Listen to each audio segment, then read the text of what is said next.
अस्सलाम वालेकुम dear students. Last lecture में हमने अबाउट लीनियर इक्वेशन को हमने डिस्कस किया है कि लीनियर इक्वेशन हमारे पास क्या होते हैं और उसके अलावा क्या कंडीशंस होती हैं लीनियर इक्वेशन के लिए। और उसके बाद हमने डिस्कस किया था कि लीनियर इक्वेशन को कैसे सॉल्व किया जाता है। हमने कुछ स्टेप्स डिस्कस किए थे कि how to solve the linear equation. उसके बाद हमने क्वेश्चन 1, क्वेश्चन 2 और क्वेश्चन 3 को हम डिस्कस कर चुके हैं। अब हम क्वेश्चन 4 से क्वेश्चन 8 तक जो है वो one by one all question discuss करेंगे। all of these questions are word problems. तो मैं स्टेटमेंट को रीड करता हूँ। The fourth question is the sum of three consecutive odd integers is 81. Find the numbers. हमारे पास कोई 3 odd consecutive integers हैं, उनका सम 81 है। हमने वो odd consecutive integers जो हैं वो फाइंड आउट करने हैं। तो सबसे पहले हमें पता होना चाहिए कि consecutive का वर्ड कंसेक्टिव की क्या मीनिंग है और उसके बाद कंसेक्टिव ऑड इंटीजर कौन से होंगे। तो बेटे कंसेक्टिव का मीनिंग का मतलब ये है, अगर मेरे पास एक नंबर सपोज 5 है, उसका अगला नंबर जो होगा वो 6 होगा। उस पर अपने हर नंबर में एक एक नंबर ऐड करना है। तो 6 के बाद अगला कंसेक्टिव नंबर क्या होगा, 7 होगा। लेकिन ये सिर्फ कंसेक्टिव नंबर्स हैं। जो क्वेश्चन की स्टेटमेंट है वो ये कि आपके पास 3 ऑड कंसेक्टिव इंटीजर होने चाहिए। तो लाइक अगर मेरे पास फर्स्ट ऑड कंसेक्टिव इंटीजर 1 है तो नेक्स्ट ऑड जो इंटीजर होगा वो होगा 3 और इसके बाद अगला क्या होगा वो होगा 3 + 2 = 5। अब हमने इनके बीच में रिलेशंस देखने हैं कि हम 1 से जो नेक्स्ट कंसेक्टिव ऑड इंटीजर है वो कैसे आता है। इस तरह 3, अगर सपोज मेरे पास 3 जो है वो सेकंड ऑड कंसेक्टिव इंटीजर है तो 3 के बाद अगला कंसेक्टिव ऑड इंटीजर क्या होगा। तो ये सिंपल सा रिलेशन है। लेकिन अगर आपके पास 1 जो है वो आपके पास ऑड कंसेक्टिव ऑड इंटीजर है तो आप इस ऑड इंटीजर में जब 2 ऐड करेंगे you will get next consecutive odd integer. इसी तरह अगर 3 आपके पास एक ऑड इंटीजर है तो आप इसमें अगर फर्दर 2 ऐड करेंगे you will get the next odd consecutive integer.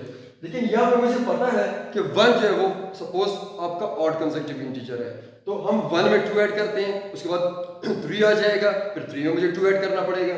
लेकिन हमें यहाँ पे ये नहीं गिवन कि आपका फर्स्ट, सेकंड या थर्ड कौन सा कंसेक्टिव ऑड इंटीजर है, हमें कुछ नहीं गिवन। तो हम सपोज करते हैं कि लेट हमारा जो फर्स्ट ऑड कंसेक्टिव इंटीजर है दैट इज x।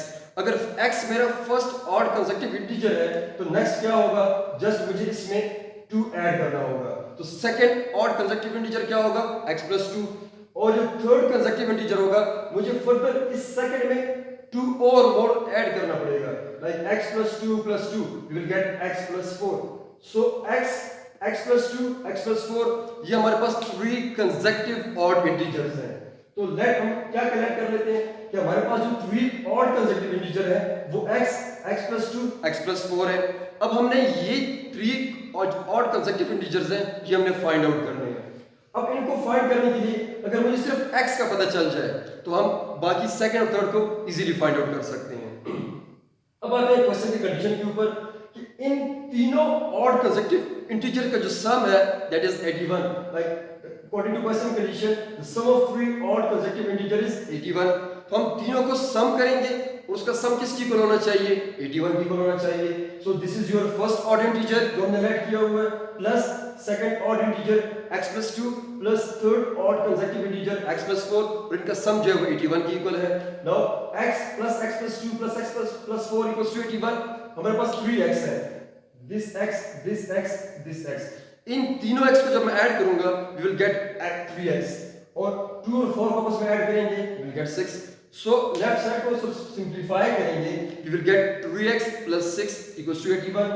अब इसके बाद अगर आपको याद हो कि हम लीनियर इक्वेशन को कैसे सॉल्व करते हैं, लीनियर इक्वेशन की जो थर्ड स्टेप है हमारे पास आई गेस वो ये है कि आपके वेरिएबल टर्म्स एक साइड पे होने चाहिए और कांस्टेंट टर्म दूसरी साइड पे होने चाहिए। अब अगर हम देखें 3x + 6 में this is your constant term, इसको हम शिफ्ट कर लेंगे इस साइड पे बिकॉज हमने क्या करना है कि एक साइड पे वेरिएबल की टर्म्स हो और अगली साइड पे कांस्टेंट की टर्म हो। इस 6 को जब शिफ्ट करेंगे तो ये अपना साइन चेंज कर देगा। लाइक अगर इसके पास प्लस साइन है तो ये माइनस में शिफ्ट हो जाएगा, अगर ये माइनस होता तो ये प्लस में शिफ्ट हो जाएगा। सो +6 जब यहाँ पे आएगा it will become -6। 81 - 6 will have 75। अब इसके बाद जो स्टेप है टू सॉल्व लीनियर इक्वेशन हमने क्या करना है, x का जो भी कोफिशिएंट है उस पे बोथ साइड डिवाइड करना है। तो यहाँ पे देखें x का जो कोफिशिएंट है दैट इज 3, तो हम 3 पे बोथ साइड डिवाइड कर लेते हैं, डिवाइडिंग 3 ऑन बोथ साइड, यहाँ पे भी 3 डिवाइड, यहाँ पे भी 3 divide, 3 will cancel, x coefficient क्या हो जाएगा 1, और यहाँ पे 75 डिवाइड बाय 3 विल बी 25. सो ये x जो है this is your first odd integer which is 25. अब सेकंड ऑड इंटीजर हमारे पास क्या है x plus 2 means 25 plus 2 which will be 27, और third one is x plus 4 means 25 plus 4 which is 29. तो 25, 27, 29 हमारे पास ये तीन ऐसे ऑड कंसेक्यूटिव इंटीजर्स हैं जिनका सम जो होगा वो 81 की पर होगा. अगर आप अपने सॉल्यूशन को वेरीफाई करना चाहते हैं आप इन तीनों को ऐड कर लें, यू विल गेट 81. अगर आपके पास इन तीनों को ऐड करने से 81 नहीं आता, इट मींस हमने कोई ना कोई मिस्टेक की है जो हमारे पास सॉल्यूशन को वेरीफाई नहीं कर रहा. सो इसको जो वेरीफाई करने वाला काम है that will be your homework. लेकिन हमें क्वेश्चन में वेरीफाई करने की कोई जरूरत नहीं है, ना हमसे डिमांड की गई है, जस्ट अपना आंसर चेक करने के लिए कि हमने जो प्रोसीजर फॉलो किया है क्या वो सही है या नहीं है, इसलिए हम इसको वेरीफाई करते हैं. नेक्स्ट क्वेश्चन है मतलब क्वेश्चन नंबर 5. इसकी स्टेटमेंट है a man is 41 years old and his son is 9 years old. कोई बंदा है उसकी जो एज है प्रेजेंट एज जो है वो 41 इयर्स ओल्ड है और उसी का जो बेटा है उसकी जो एज है वो 9 ईयर ओल्ड है. क्वेश्चन वो डिमांड कर रहा है in how many years, it means कितने साल के बाद the father will be 3 times age old age the son. कितने साल के बाद फादर की एज होगी वो 3 time the son of age होगी. तो हमने वो साल जो है वो फाइंड करने हैं.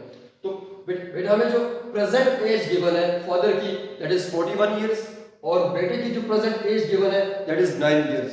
तो हम कहते हैं कि आफ्टर x इयर्स, हमें नहीं पता कि कितने साल बाद हम उसकी एज फाइंड कर रहे हैं, क्योंकि हमने वो फाइंड करना है कि कितने साल बाद जो फादर की एज होगी वो 3 टाइम्स होगी to the son of age. तो मैं कहता हूं कि let x years, after x years father की एज क्या होगी x plus 41 होगी. सपोज अगर मैं कहता हूं कि मेरी एज 25 है तो 5 ईयर बाद मेरी एज क्या होगी 25 plus 5 होगी. अगर आपकी एज सपोज अभी 15 है तो 5 ईयर के बाद आपकी एज क्या होगी 15 plus 5 होगी. So after x years father की एज में भी x ईयर इंक्रीमेंट आएगा और सन की एज में भी x ईयर इंक्रीमेंट आएगा. तो x ईयर के बाद फादर की एज होगी x plus 41 इयर्स और बेटे की एज होगी x plus 9 इयर्स. अब क्वेश्चन की कंडीशन ये है कि x इयर्स के बाद फादर की जो एज है वो 3 times to the age of son होगी. 3 टाइम का मतलब है कि वो उसके 3 गुना होगी. तो हम कंडीशन लिख लेते हैं age of father equals to 3 time age of son. Age of father is x plus 41, 3 multiply by age of son is x plus 9. इस 3 को अंदर मल्टीप्लाई कर लेते हैं 3x to 9 is 27. अब ये हमारे पास लीनियर इक्वेशन आ गई है. इस लीनियर इक्वेशन को कैसे सॉल्व करना है, जो हमारे पास सेकंड स्टेप है कि लीनियर इक्वेशन के जो वेरिएबल्स हैं उनको एक साइड पे रखना है और जो कांस्टेंट टर्म्स हैं उनको दूसरी साइड पे रखना है. सो देखिए this is 3x variable term, this is x variable term. मैं इस x को शिफ्ट करता हूं टुवर्ड्स दिस टर्म और इस 27 is constant and 41 is constant. इस 27 को शिफ्ट कर लेते हैं 41 की साइड पे. तो जो 27 यहाँ पे आएगा, यहाँ पे इस 27 का जो साइन है वो प्लस है, जब यहाँ पे आएगा तो ये माइनस 27 हो जाएगा. सेम दिस x यहाँ पे इसका साइन प्लस है, जब ये वहां पे जाएगा तो ये माइनस x हो जाएगा. तो 41 minus 27 is 14 and 3x minus x is 2x.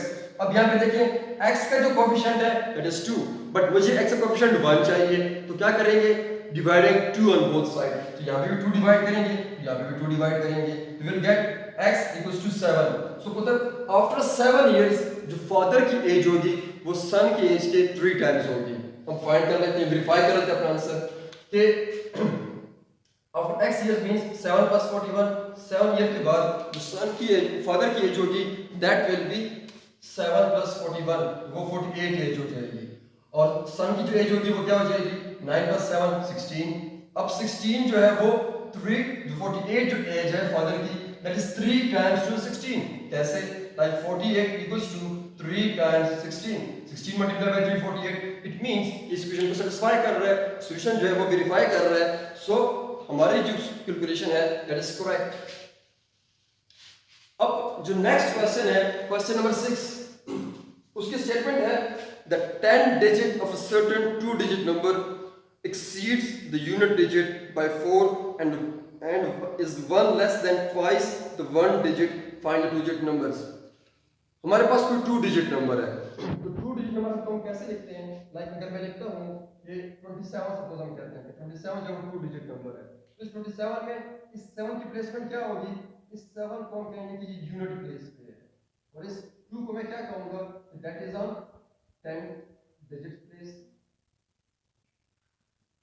एक यूनिट प्लेस पे होगा और एक कौन सी प्लेस पे होगा? 10 डिजिट प्लेस पे होगा। अब इस नंबर को हम ऐसे भी लिख सकते हैं 2 multiply by it's digit place, 10 digit place पे तो 2 multiply by 10 plus 7 multiply by unit digit place पे, यूनिट मींस 1, इट मींस 7 को 1 से मल्टीप्लाई करते हैं, तो 2 into 10 10 we will get 20, 7 1s are 7, यहां से क्या आ जाएगा 27। तो एक नंबर को टू डिजिट नंबर को लिखने का क्या स्टाइल हो सकता है? अगर वो यूनिट प्लेस पे है तो उस नंबर को 7 से मल्टीप्लाई कर दें, अगर वो 10 प्लेस पे इसको 2 से मल्टीप्लाई कर दें। अब इस क्वेश्चन में हमें क्या कहता है कि कोई से भी टू डिजिट नंबर है, हमें ये नहीं पता कि उसकी यूनिट प्लेस पे कौन है और उसके 10 प्लेस पे कौन है, हमें इसके बारे में कोई इंफॉर्मेशन नहीं है। हमें जो इंफॉर्मेशन है वो ये है कि जो 10 डिजिट पे जो भी है वो यूनिट डिजिट से 4 नंबर ज्यादा है, एक्सीड है मतलब ज्यादा है। और सेकंड कंडीशन ये है जो 10 डिजिट है वो 1 कम है, twice of the unit digit, means मैं यूनिट डिजिट को 2 से मल्टीप्लाई करूंगा उसके बाद वो 1 कम हो जाएगा 10 डिजिट प्लेस से। अब हम लेट करते हैं, हमें पता नहीं है कि यूनिट डिजिट पे कौन सा प्लेस है, हमें ये भी नहीं पता कि 10 डिजिट पे कौन सा प्लेस है, कौन सा नंबर है, तो हम लेट कर लेते हैं। लेट 10 डिजिट पे हमारे पास x है और यूनिट डिजिट पे हमारे पास y है। अब क्वेश्चन की कंडीशन हमें क्या कहती है? फर्स्ट कंडीशन है कि 10 digit exceed unit digit bye 4, जो 10 डिजिट है दैट इज x, वो जो यूनिट डिजिट है 4 से उससे 4 ज्यादा है, तो हम क्या लिखेंगे? x इज x किसकी इक्वल होगा? y plus 4, y because this x is your 10 digit और this y is your unit digit plus 4। अब ये जो 10 डिजिट है वो बेसिकली यूनिट डिजिट से 4 ज्यादा है। अब अगर एक चीज ज्यादा है तो उनको इक्वल तो मैं लिखूंगा, तो कैसे इक्वल करेंगे? जो ज्यादा है वो जो कम है उसमें हम ऐड कर देंगे। इनिशियली x जो है वो y से छोटा है, इनिशियली x और y में क्या रिलेशन है? x is basically less than y, लेकिन ये बैलेंस कब होंगे? हमें सिर्फ इतना पता है कि ये x जो है ये y से 4 नंबर ग्रेटर है, 4 नंबर ज्यादा है, उसको मैं बैलेंस कैसे करूंगा? अगर मैं y में 4 ऐड कर देता हूं ये बस में बैलेंस हो जाएंगे। सो दिस इज, इसलिए हम कैसे लिख सकते हैं? x y + 4। अब हम क्या करते हैं? दोनों वेरिएबल को एक साइड पे ले आते हैं, इस y को मैं यहां से यहां शिफ्ट कर लेता हूं, we will have x - y = 4। अब सेकंड कंडीशन हमारे पास क्या है? इसको हम लेबल कर देते हैं, this is equation number 1। According to question another condition, 10 digit place, again digit place is x, वो किसकी इक्वल है? वो 1 लेस है, किससे लेस है? Twice of the unit digit place, तो twice of unit digit हमारे पास क्या होगा? 2y होगा, और 10 digit place हमारे पास क्या है? x। अभी भी ये बैलेंस नहीं है, बैलेंस कब होगा? कि 10 digit place 1 लेस है, मतलब वो एक नंबर कम है। अगर मैं वो किसी से कम है, अब x कम हो गया 2y से, अब ये बैलेंस कब हो, कैसे होंगे? अगर इससे एक माइनस करूं या इसमें 1 ऐड कर दूं तब जब इसमें क्या हो जाएंगे? बैलेंस हो जाएंगे। तो अगर इसमें मैं 1 माइनस कर देता हूं तब जाके ये बैलेंस हो जाएंगे, तो हमारे पास सेकंड इक्वेशन आएगी x = 2y - 1, तो वेरिएबल को यहां पे शिफ्ट कर देते हैं, we will have x = x - 2y = -1, तो हमारे पास ये दो इक्वेशंस होंगे। अब इन दोनों इक्वेशन को हम सॉल्व करते हैं, तो कैसे सॉल्व करेंगे? Subtracting second equation from first equation. अब दो अगर आपके पास इक्वेशन हो तो आपने ग्रेड 8 में सिस्टम ऑफ इक्वेशन को सॉल्व करने के 3 मेथड पढ़े हैं। द फर्स्ट वन इज कि आप कोएफिशिएंट को कंपेयर कर लें, फिर सब्ट्रैक्ट कर लें इक्वेशंस को, आपके पास आंसर आ जाएंगे। सेकंड मेथड आप लोगों ने पढ़ा है कि आप एक इक्वेशन से y की वैल्यू x की वैल्यू निकाल के अगली इक्वेशन में सब्स्टिट्यूट कर दें। और थर्ड मेथड आपने पढ़ा है मेथड ऑफ क्रॉस मल्टीप्लिकेशन। तो मैं coefficient comparing coefficient method apply कर लेता हूं, बिकॉज़ यहां पे x का कोएफिशिएंट देखिए 1, यहां पे x का कोएफिशिएंट देखिए 1, दोनों के कोएफिशिएंट सेम है, तो मैं कंपेयरिंग कोएफिशिएंट से क्या कर लेता हूं? सॉल्व कर लेता हूं। तो subtracting equation 2 from equation 1, x - y = 4, तो सेकंड इसमें सब्ट्रैक्शन आप कर रहे हैं, तो सब्ट्रैक्शन के पास इसकी साइन क्या हो जाएंगे? चेंज हो जाएंगे, जिनके पॉजिटिव साइन है वो नेगेटिव और जिनके नेगेटिव साइन है वो पॉजिटिव हो जाएंगे। ऐसा करने से ये वाली कैंसिल -y + 2y दोनों के साइन डिफरेंट है, जब आपके पास साइन डिफरेंट हो सब्ट्रैक्शन विल टेक प्लेस और साइन आपके पास बड़े नंबर का आएगा, तो 2 इज ग्रेटर देन 1, तो प्लस y आपके पास आंसर आ जाएगा। यहाँ पे अगर यहाँ पे देखा जाए तो +4 +1 दोनों के साइन सेम है, अगर आपके पास साइन सेम हो तो नंबर आपस में ऐड होते हैं और वही साइन आता है जो दोनों का साइन है, तो 4 + 1 इज 5, एक नंबर जो है वो फाइंड हो गया है। अब इसको आप इक्वेशन 2 में पुट करते हैं या 1 में पुट करते हैं, you will get the second variable x. So मैं क्या करता हूँ, putting value of equation y equals to 5 in equation 1, तो 1 हमारे पास है x minus 5 equals to 4, x minus y, y की जगह पे y की वैल्यू प्लग कर लेते हैं, that is 5 equals to 4। अब इस 5 को हमने क्या करना है, इस साइड पे शिफ्ट करना है, अगर इसके साथ माइनस साइन है तो वहां जाके प्लस साइन हो जाएगा, अगर इसके साथ यहाँ पे प्लस साइन होता तो राइट साइड पे जाने से इसके साथ नेगेटिव साइन हो जाता, इसके साथ माइनस साइन है इसको हम शिफ्ट करेंगे, ये +5 हो जाएगा। नाउ 4 + 5 इज 9, तो एक हो जाएगा x की वैल्यू हमारे पास 9 और y की वैल्यू हमारे पास 5। अब हमारे पास जो नंबर है, सो नंबर को हम कैसे लिखते हैं, 2 into इसकी प्लेस, अगर 10 प्लेस में तो 10 से मल्टीप्लाई करना है, plus 7 multiply by its place, unit place पे तो 1 से मल्टीप्लाई करेंगे, 10 प्लेस पे तो 10 से मल्टीप्लाई करेंगे, तो 10 multiply by 10 place, 10 plus x की वैल्यू हमारे पास 9 आई है, तो 10 multiply by 9 plus y is your unit place, तो y किससे मल्टीप्लाई होगा, 1 से मल्टीप्लाई होगा बिकॉज़ यूनिट प्लेस पे है, तो y हमारे पास वैल्यू है 5, 5 1 से मल्टीप्लाई होगा एंड 5 1 इज 5, तो 10 9 इज 90 प्लस 5 95, तो बेसिकली हमारे पास जो नंबर है दैट इज 95। अब आते हैं मतलब ओके बेटा, the next question is question number 7, the sum of two digit is 10, दो डिजिट है उनका जो सम है वो 10 के इक्वल है, if the place of the digit are changed then the new number is decreased by 18, find the number. तो तब अगर आप पेज नंबर 176 पे हैं, example number 5 is the same as question number 7, अगर मैं आपको क्वेश्चन नंबर 7 समझा देता हूं, एग्जांपल 5 आपको खुद करनी चाहिए। अब हमारे पास दो डिजिट्स हैं जिनका सम हमारे पास 10 के इक्वल है, तो मैं लेट कर देता हूं कि एक जो डिजिट है यूनिट प्लेस सपोज वो x के इक्वल है, अगला क्या होगा 10 x, बिकॉज़ दोनों का जो सम है वो किसके इक्वल है, 10 के इक्वल है, तो अगर एक x है तो अगला क्या होगा टोटल माइनस जो एक पार्ट है x है, तो it means total is 10 x, तो यूनिट प्लेस इज x और 10 प्लेस क्या होगी हमारे पास 10 x।